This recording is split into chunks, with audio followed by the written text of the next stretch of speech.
Well, good morning, everyone. My name is Mighty Stream. I'm going to do your August the 17th spiritual principle a day in a meditation. How are you doing this morning? I hope you're doing well. It's early yet, but today is going to be a great day. The title of the meditation is Willingness to Change. When we take the serenity prayer seriously and really consider what in our lives we do have the courage to change, we find that our ability to shape our lives is limited more by our willingness than by anything outside ourselves. Now, that comes from our Living Clean book, chapter 6, Finding Our Place in the World.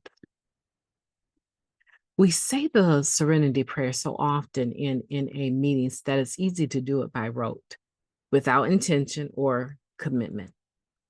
Sometimes I forget it's actually a prayer, one member reflected.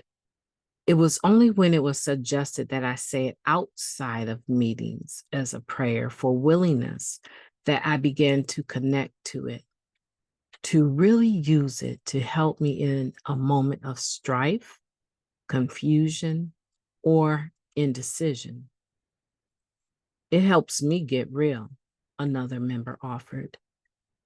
I need to know what I can change before mustering up the courage to do it. Most of the time, it's me that's standing in my own way, not my past, not my upbringing, or my culture, or institutions, or even other people, just this addict. Change is hard because it's often painful. Our current level of discomfort is familiar, at least. Trading it in for the unknown seems risky. We fear the pain will be worse on the other side of a decision. Who wants to experience rejection or failure? Or what if we succeed? Then there may be a slew of new responsibilities to deal with. Will we be able to manage those? In the simplest terms, these are fears that limit our capacity to grow. Change is even harder when we view the world as hostile to us, when we listen to the voice in our heads telling us, you can't, or don't do it. Ignoring that voice and practicing willingness to change the things we can, and then taking an action toward that change we want to make requires a lot. We have to simultaneously accept where we are right now and be willing to take a risk. There are lessons to be learned no matter how things turn out. A bonus of NA fellowship is that we get to report back and share those with each other. I'll carefully consider what I have the power to change in my life right now. Instead of cursing the dark, I will pray for willingness to change the light bulb. Sometimes it is that simple. Let's take a moment of silence, followed by the serenity prayer.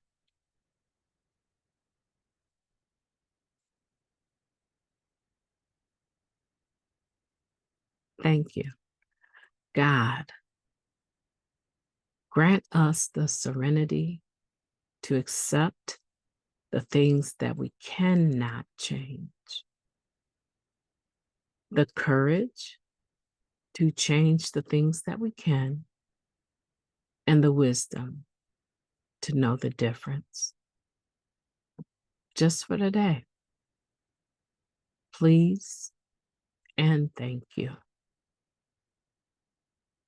Why do I say the serenity prayer the way that I say it? I said it a little bit slower today because of the topic of our meditation, being that many times we just say it as rote. That's what we do at the beginning of our meetings, sometimes at the end of our meetings. And it has meaning, but it's just for us, right? No, no, no, no. Matter of fact, that serenity prayer, that is just really a portion of it. What we say is just a small portion of the serenity prayer. It's much longer than that. And I would challenge you to just Google the serenity prayer and find the whole prayer. What we say is just a portion of it, and a beautiful portion, right? But our tendency is that we only say it in the meetings. We somehow think it's an NA thing or a 12-step thing. No, actually, it's not. It's a whole prayer, and the author is supposedly unknown, but the world loves it. Okay. So, what does it mean to you? I can tell you what it means to me. When I say the serenity prayer, I am reminding myself that some of what I need to get through this situation is not going to just come from me. God grant me. It's going to come from God, right? And it's a plea. I'm asking. It's a request. Help me, right? Help me to be calm, to be serene, to practice spiritual principles in all of my affairs, to have acceptance.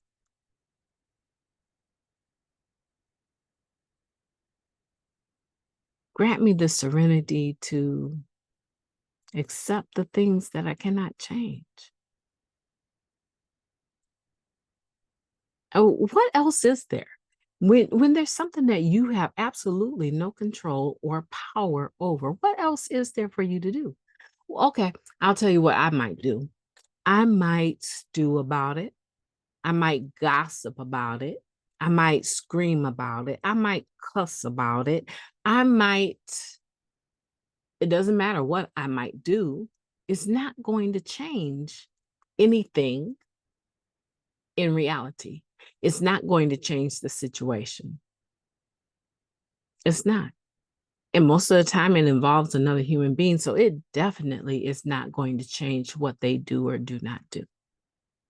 Oh, they might understand that I'm upset with them, but that is not going to change typically what they do or do not do. So me spouting off at the mouth is just me showing that I have some growing up to do, that I'm still thinking I have some control. And I'm in my rabbit brain running races around and around and around and around, spinning the situation, going back over it, rehearsing my lines in my mind again about what I should have said and what I'm going to say, rather than just accepting that this is something that I cannot change. Now, here we go. Let it be something that I can change. You see how powerful this serenity prayer is? I know you do. Let it be something that I actually can change. And what do? I don't know who they think is, that's not my responsibility. I'm not doing that. Looking at my watch, it's due in 2 hours, and I still haven't even started the 3-page paper with 5 references. It's due in 2 hours. Let me take the deduction of 10% because it's going to be at least a week late. But I have the ability to change that situation. So the point I'm making is, let it be a situation that you can change. And what we tend to do is we lack the willingness or the courage to change the things that I can. A lot of times we don't want to change the things that we can because it means that there's going to be possibly some confrontation, some conflict, some telling the truth in no uncertain terms. How about that? Facing the truth, that I'm a procrastinator, that I can be lazy sometimes, I don't have the courage to change that. That's why I'm asking God. God, grant me the courage to change things that I can't. That's the solution. Ask for help from God, your higher power, and the wisdom to know the difference. So much of the time I spent trying to change the things that I absolutely had no power over, and backing away or shying away or shrinking back cowardly from changing the things that I actually had the authority to change. Now, that's my story. I can give you specifics all day long. I can tell you story after story after story. I have so many experiences that validate what I just said. But that's not the point today. The point today is, what are your experiences like that validate this? See, because a lot of times I didn't have the willingness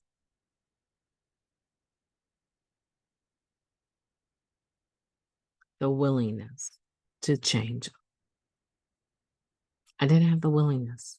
It was too involved. It was going to be too deep.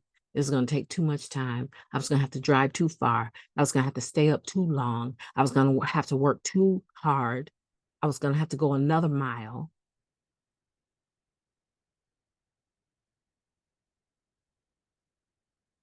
I was going to have to answer another question. Never forget my first sponsor. And I'm not very crazy about her. And she was a gossip, and she couldn't hold water, right?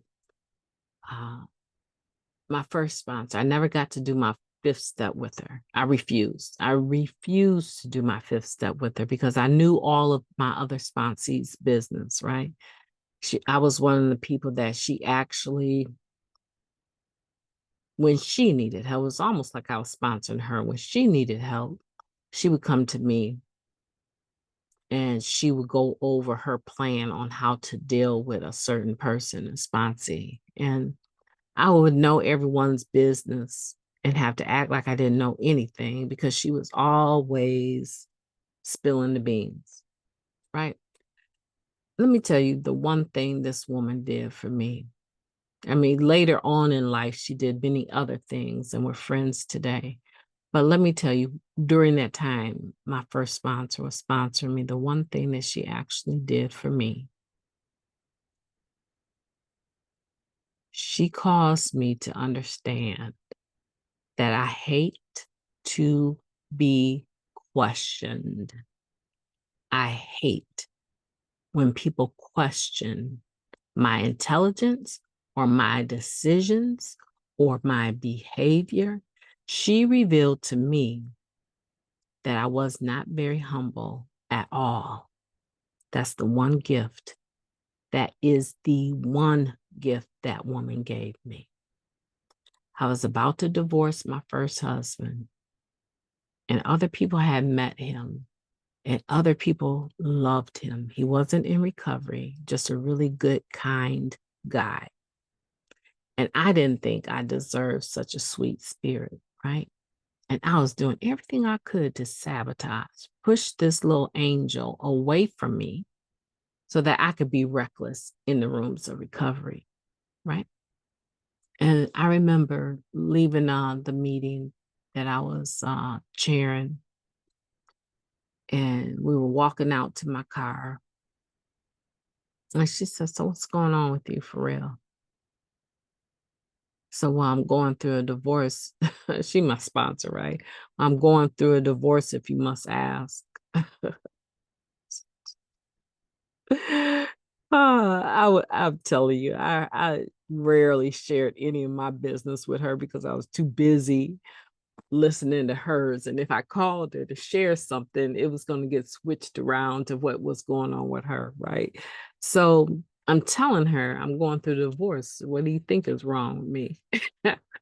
right? I think she knew I was going through a divorce. I'd hate to think that my first sponsor didn't know I was getting a divorce, but she asked me what was really going on with me, and I told her I'm filing for a divorce.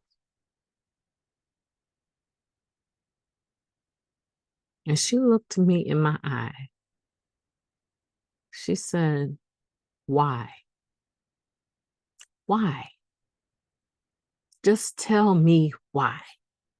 That's exactly what she said. Why? Why? Just tell me why.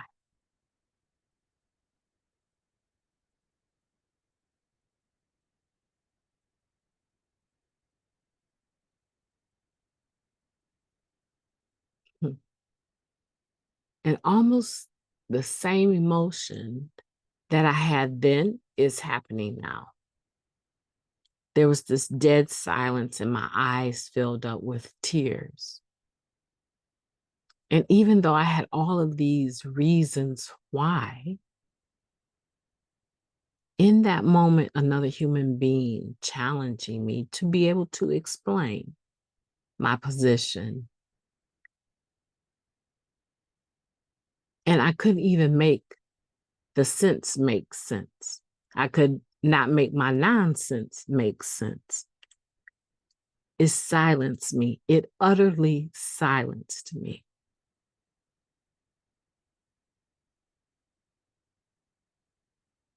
And I said, I don't know all the reasons why.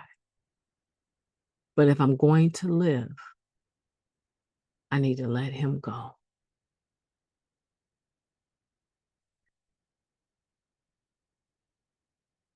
She said, long as you know the reasons why. If you don't know the reasons why, maybe you shouldn't get a divorce. But if you know the reasons why,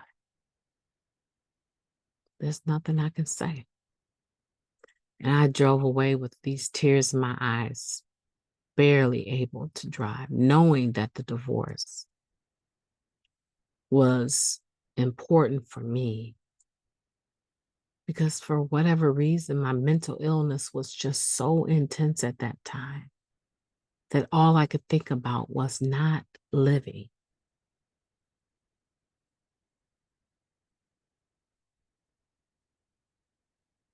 What's the point? The point is that sometimes we're challenged to have the willingness, the courage to change the things that we can. So I'm asking you, like my first sponsor asked me, on those things that you are refusing to change and you know you have the power to change them, and you're miserable as a result of not having the willingness to change them, why won't you change them? Go to that. Figure that piece out. What is it about that situation, that person, that topic that has you paralyzed with fear? Now, I took a long way around to get to that point. What is paralyzing you with fear? Or how is fear paralyzing you? And if you can get to that answer, you will find that you will start unlocking the willingness to change. Family, my name is Mighty Stream, and I am an addict. I've enjoyed your company this morning. I hope you have a beautiful day on purpose. I know I left you heavy with a lot to think about. But, after all, if we can't do it here, where can we do it? We do this together. Have a beautiful day on purpose. I intend to. Talk to you tomorrow.